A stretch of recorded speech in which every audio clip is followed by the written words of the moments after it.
Unaware his wife had just closed the largest real estate acquisition in West Africa, signed under bright boardroom lights while his name was nowhere on the documents, Kelechi Nwosu packed his bags like a man stepping into destiny. He zipped his suitcase, wiped his hands clean of the life he once begged God for, and walked out of the Lekki apartment he shared with his wife and their twins with a smile tugging at his lips. In his mind, Amara was finished. A good woman, yes, but not a great one. A wife who cooked, cleaned, birthed sons, and still somehow failed to shine enough for the future he believed he deserved. To him, she was a weight. She was the soft-spoken woman who turned down late-night outings to stay with the boys, the woman who preferred school runs and site inspections to champagne and spotlight. He wanted glitter, noise, and recognition. He wanted a partner that made people stare when they entered a room. He thought he had found that in her best friend, Adora. What Kelechi did not know was that the same ordinary wife he was abandoning had just become the majority stakeholder in a $60 billion land redevelopment project that would redraw parts of Lagos and echo across the continent. He did not know that men who once ignored her now rehearsed her name before meetings. He did not know that presidents would soon seek her counsel, and that investors from Dubai, London, and New York would one day fly into Lagos, simply to sit across a table from her. And he definitely did not know that the woman he was running to, laughing like a conqueror, would stand helpless months later as the empire he worshipped bowed before the woman he walked away from. What happens when a man who abandoned his wife wakes up to discover she owns the very world he tried to keep her out of? What happens when the woman he calls too small rises so high that the only way he can look at her is from his knees on a marble floor? And what does a quiet woman do when her husband chooses her best friend over her, on the same day the universe crowns her? The answers would not just humble Kelechi. They would break him. Before Lagos learned her name, Amara Obi's world was measured in small, faithful routines. Every morning began with the same rhythm. The alarm at 5 a.m., the hiss of running water, the soft clatter of plates in a dark kitchen, the quiet hum of a woman trying to keep a home from falling apart. The twins, Tobe and Tony, always woke up tangled in each other's arms, two small boys with matching faces and different temperaments, one quick to laugh, the other always thinking. Amara moved through their two-bedroom apartment in Lekki Phase 2 like someone tiptoeing through a dream she didn't want to disturb. She ironed school uniforms while the rest of the estate still slept, packed lunch boxes with fried plantain and egg sauce, scribbled little notes on sticky paper, and slid them under the water bottles as if words could protect her children from a world she knew could be cruel. By the time the sun began to stretch across the sky and the compound gates creaked open, she had already bathed the boys, prayed over them, and swept the sitting room twice. To most people, she looked like any other hard-working Lagos mother, wig slightly askew from humidity, handbag full of receipts, car smelling faintly of pencils and snack wrappers.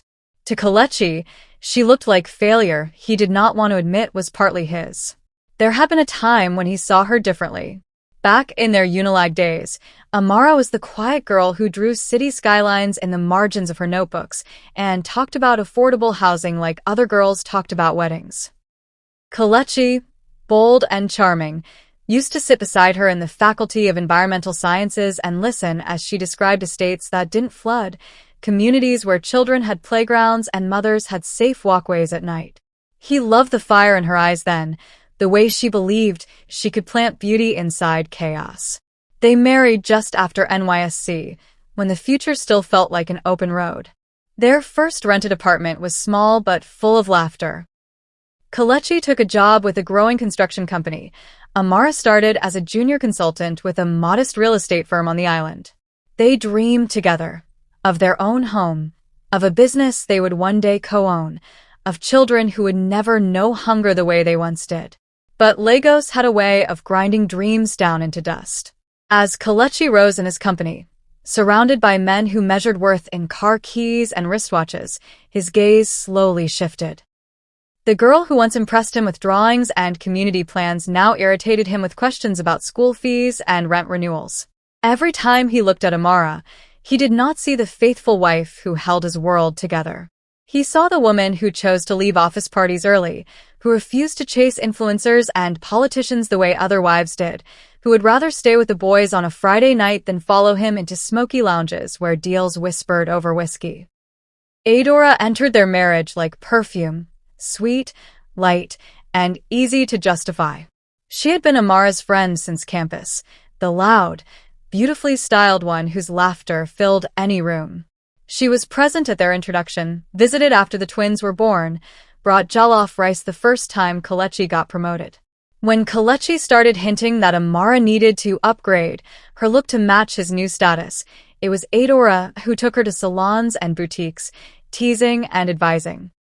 Slowly, subtly, the lines shifted.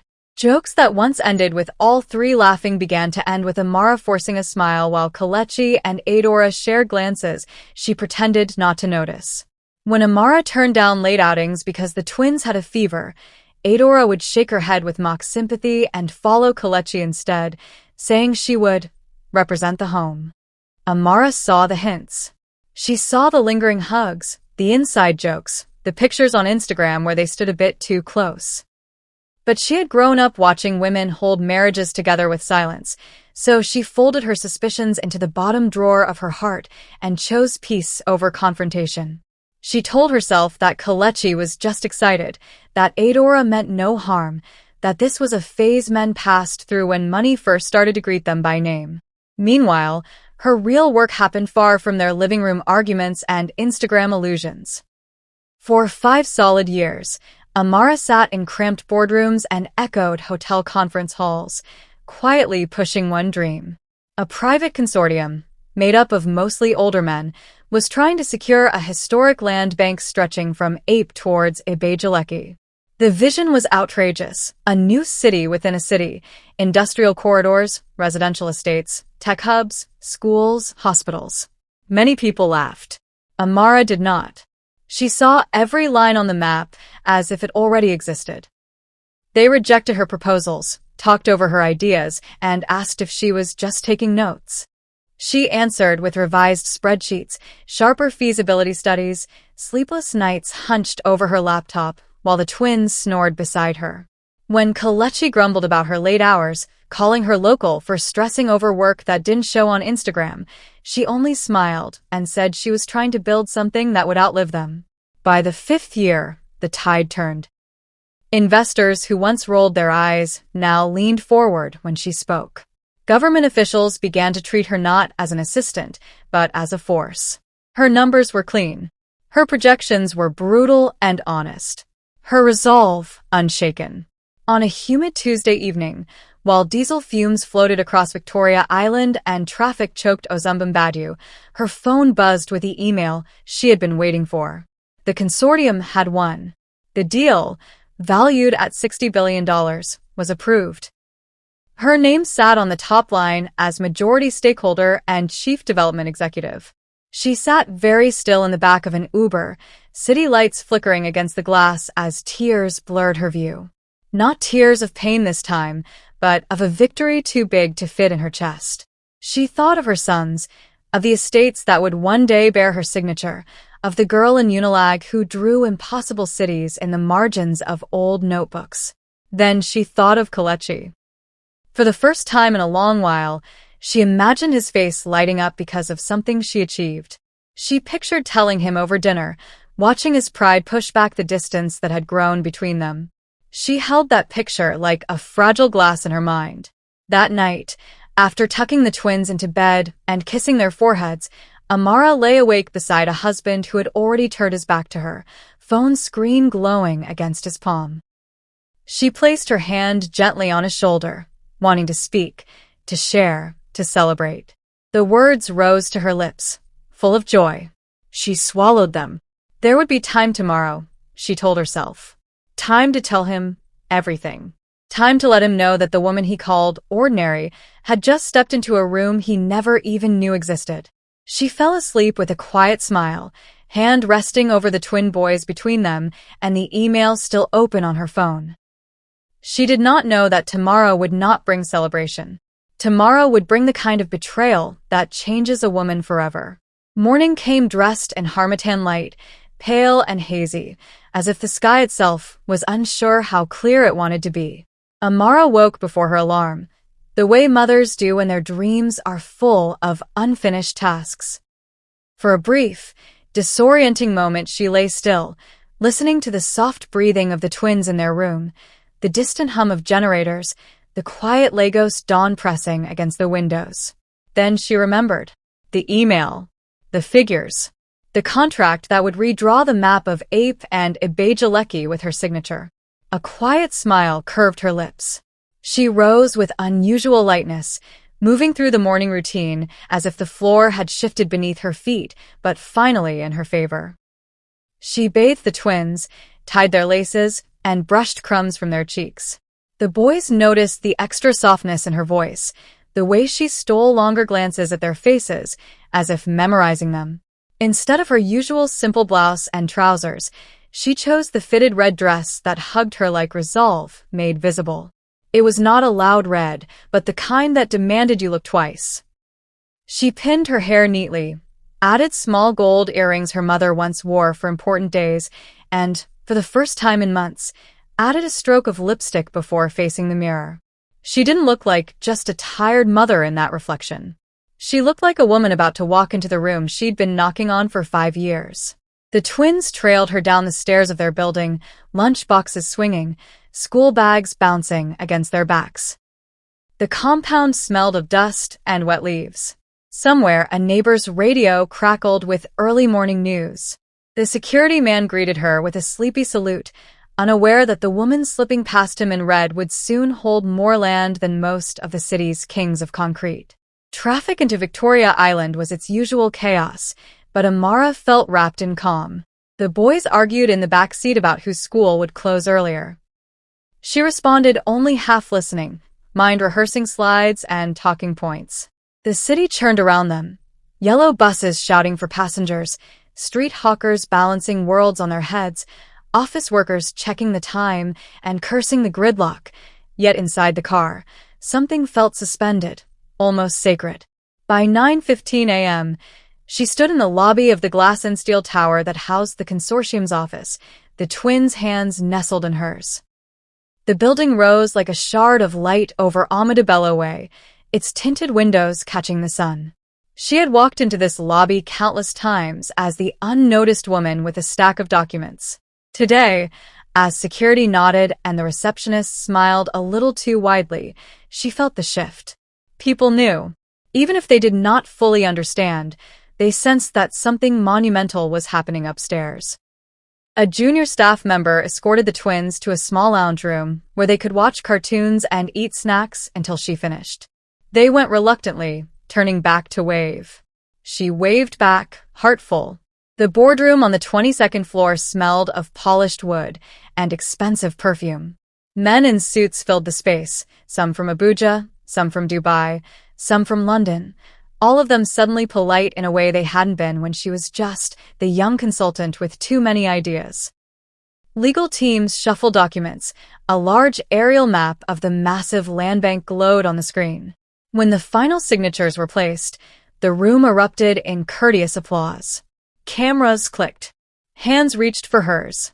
She smiled, was professional and composed, but inside something burst open and flooded her with relief. Years of doubt, of being talked over, of having to prove she deserved her seat, compressed into this one moment where there was no argument left. Her name sat on the main document as majority stakeholder. Amara Obi. Not as someone's wife. Not as someone's assistant.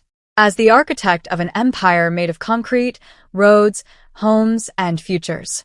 They offered champagne. She declined with a smile, opting instead for water. There was work ahead.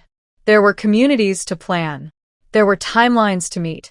But there was also Kelechi. She imagined texting him, "Come to 6, I have news." Imagine the way his face might soften, how the pride in his eyes might swallow the frustration that had lived there for months. She told herself she would tell him in person, gently, with context, with all the love that still beat stubbornly in her chest. By afternoon, the formalities ended. She collected the twins from the lounge, their hands sticky with juice and cookies, and stepped into the elevator with them. As the door slid shut, she looked at their reflection in the mirrored walls, a woman in red flanked by two small boys who carried her eyes. The image struck her like a prophecy. The elevator opened into the ground floor lobby, all marble and glass, the world outside blazing with white sunlight. She adjusted her grip on each small hand and walked toward the wide, revolving doors. The boys chatted about cartoons. She half listened, half dreamed of the evening ahead, of telling Kelechi, of watching his disbelief melt into something like awe. The revolving doors surrendered them to the open air. And the day cracked. She saw Kelechi before he saw her. He stood near the marble staircase that led down to the car park, dressed in a navy suit that gleamed under the sun, looking every inch the man who wanted the world to notice him. His head was thrown back in laughter, teeth flashing, shoulders relaxed in a way they never were at home. Beside him, her arm looped through his Adora. Not in the casual jeans and Ankara tops she wore when visiting the house, but in a fitted emerald dress that drank in the light and returned it like envy turned into fabric. Her hair fell in carefully styled waves. Her hand rested on Kelechi's chest, fingers tracing idle patterns over a tie Amara had bought. They were close. Too close. The kind of closeness that did not belong to friendship or accident. Laughter floated across the steps like perfume, sharp and sweet. Adaora's head tilted back, bracelets jingling on her wrist as she slapped his chest playfully. Kelechi leaned in, eyes soft in a way Amara hadn't seen in months. It was intimacy written in body language, in the lean of his torso, in the unapologetic ease of their touch. Amara's feet faltered. A tremor passed through her, beginning in her chest and racing down to her fingertips. The twins felt it. Their small hands tightened around hers as they followed her gaze, confused. Time slowed, then shattered into sharp seconds. Kelechi's eyes lifted, almost lazily, scanning the crowd.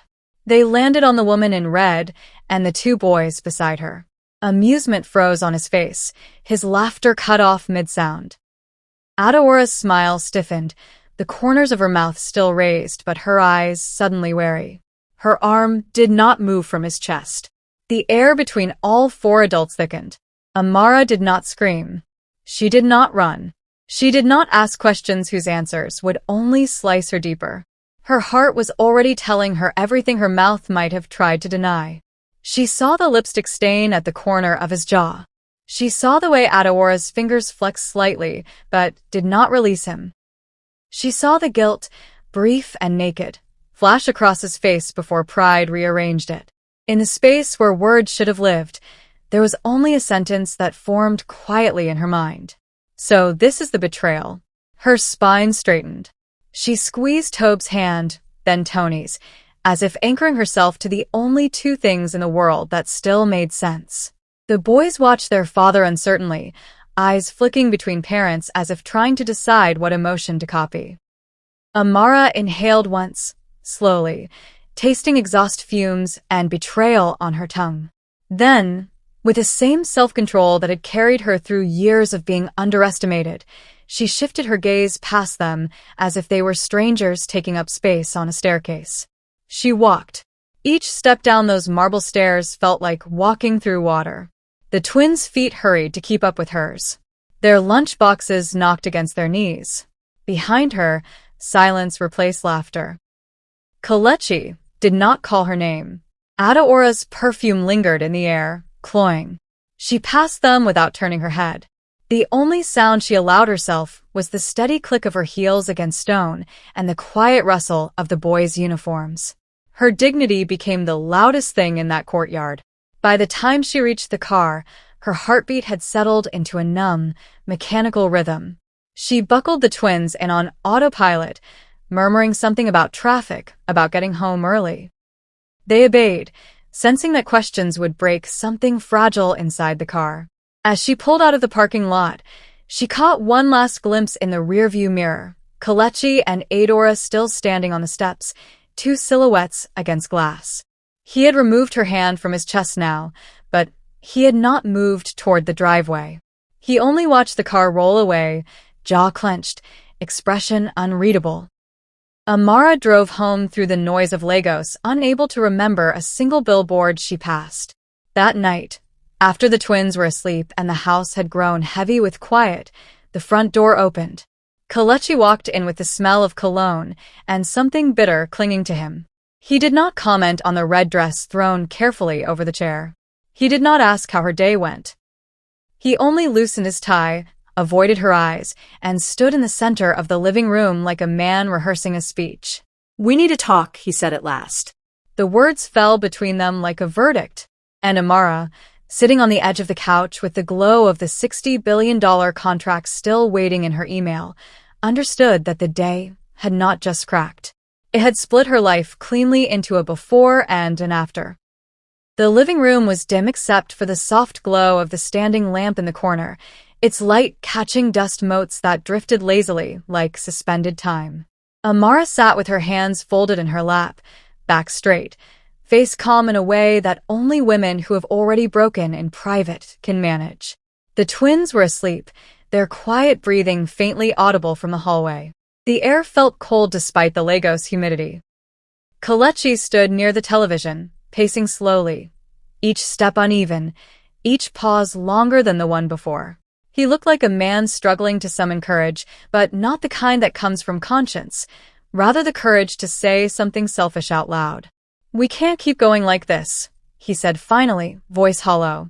Amara kept her expression neutral. "Like what?" "Like this."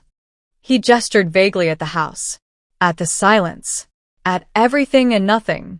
"You and I, we've grown apart. You're too busy with your little jobs, the twins, your responsibilities. I need someone who gets where I'm going." There it was, the sharp edge hidden in the velvet of excuses. "Someone like Adora?" Amara asked, her voice soft but steady. Kelechi blinked, thrown off for a second. "This isn't about her." "It's exactly about her." He dropped into the armchair opposite her, exhaling loudly, as if he were the wrong one. "Look, Amara, don't make this harder. Adora understands me. She's ambitious. She's exciting. She fits the image I want beside me when I walk into big rooms. And I don't," Amara said. He hesitated, then shrugged. "You've changed. You don't even try anymore." Amara almost laughed. Try? She had spent 5 years trying to balance motherhood, a demanding career, and a marriage that crumbled no matter how much love she poured into its cracks. But she said none of that. Instead, she asked quietly, "When did you stop loving me?" Kelechi looked away. That was the answer she needed. Silence filled the room, thick and suffocating. When he finally spoke again, his voice carried the cold certainty of a decision he had rehearsed. "I want a divorce." The words landed like a stone dropped into deep water, sinking fast, leaving ripples that would echo for years. He placed the divorce papers on the table between them, a thick stack of white sheets. Dry. Final. Soulless. Her fingers trembled as she picked them up. She didn't read them, not yet. She only stared at his signature, bold and confident on the last page. The same signature that once rested on their marriage certificate. "Kelechi," she whispered, "the boys. They'll be fine. I'll support them. But they're young. They'll adjust. You won't even talk to them before you leave?" He rolled his eyes, as if she were being dramatic. "It's not that deep. They'll see me on weekends." It wasn't the words. It was the tone, casual, dismissive, as if he were discussing rescheduling a meeting rather than dismantling an entire family. He went to the bedroom, packed a suitcase with clothes and cologne, and returned within minutes. He didn't look around the house, didn't glance at the photo of them from their NYSC days, didn't pause at the twins' bedroom door, didn't offer a final moment of remorse. He buttoned his cuffs, checked his hair in the mirror, and slipped on his watch with practiced elegance. "Adora and I are staying at a hotel for a few weeks," he said. "When things settle, I'll move into my new place." Our home hasn't even cooled, Amara thought. Yet, he had already planned a future without her. He reached for the door. "Take care of yourself. And please, just sign the papers when you're ready." The door closed behind him with a soft click. The quiet that followed felt like the aftermath of an explosion. For a long time, Amara didn't move. Her breath felt trapped in her chest, her eyes hot but refusing to break open. She wasn't going to cry, not tonight. Not when her sons slept peacefully down the hall. Not when a war had been declared on her dignity. She stood, walked to their room, and watched them for a moment. Their faces were innocent, unaware. She brushed a hand down each small head, inhaled their warmth, and swallowed the scream rising inside her. The next morning, she functioned like a machine. School run, emails, contract review, lunch meeting, site inspection, pick up twins, Dinner. bath time. Bedtime.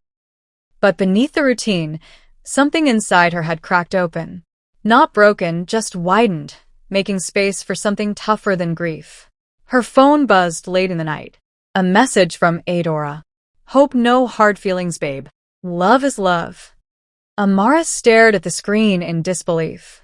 She didn't reply. 2 weeks passed before the world shifted again. She was in her office, reviewing architectural drafts, when her assistant burst through the door breathless. Madam, CNN, Arise TV, channels, BBC. Everywhere. They're showing your name. Amara blinked. What happened? Your project, Ma. The $60 billion redevelopment deal. It's viral? Before she could process, her assistant switched on the office TV. There it was. Her face. Her name. The deal. The headlines.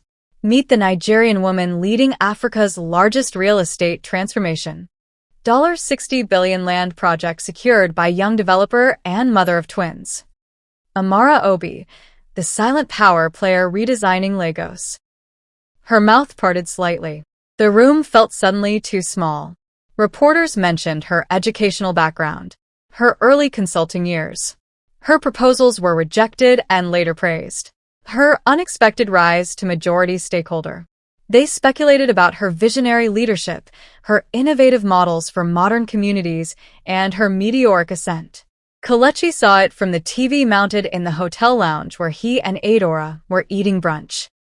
Wine splashed across the table when Adora dropped her glass. What is this? She gasped. Kelechi's chest tightened as the reporter said. This groundbreaking project positions Amara Obi as one of the most influential figures in African real estate. Adora turned to Kelechi slowly, disbelief and anger twisting her features.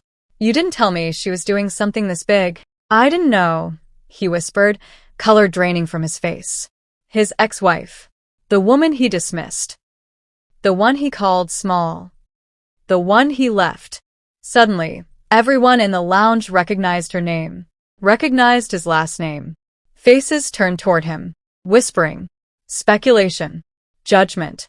He stood abruptly, knocking over his chair as humiliation swallowed him whole. Back in her office, Amara turned off the TV and closed her eyes. She felt neither triumph nor revenge, only a deep, quiet resolve. The world finally saw her, but she knew the man she married finally saw his biggest mistake. That night, her inbox filled with meeting requests from presidents, investors, and ambassadors. Her heart filled with something else. Strength. Not the loud kind Kelechi chased. The kind that builds empires in silence. The kind he would soon kneel before. And Lagos, hungry for drama, waited breathlessly for what would happen next. 6 months passed, but for Amara, it felt like 6 lifetimes.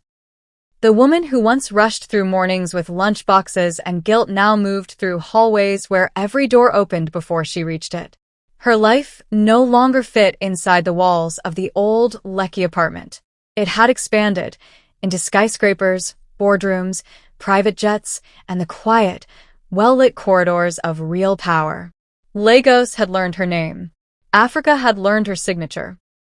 And the world was beginning to realize that the young woman behind the $60 billion redevelopment deal was not just a rising figure. She was a force. But the rise did not change her. It sharpened her. Every morning, she still drove the twins to school herself. Even with a fleet of company drivers at her disposal, she preferred the 15 quiet minutes in the car listening to their chatter. It reminded her that no matter how high she climbed, she was first a mother. From the school gate, she transitioned into her other life, the one filled with drone surveys, feasibility reports, investor calls from 3 time zones, and hard hat inspections across the Ape corridor. Her heels clicked across marble floors. Her name appeared in newspaper columns. Her inbox overflowed with invitations to panels, summits, and collaborations. But behind all the glamour was structure, deadly, precise structure. Her company's headquarters, Obi Urban Development Group, sat on the 12th floor of a glass tower in Victoria Island. The reception alone was an empire.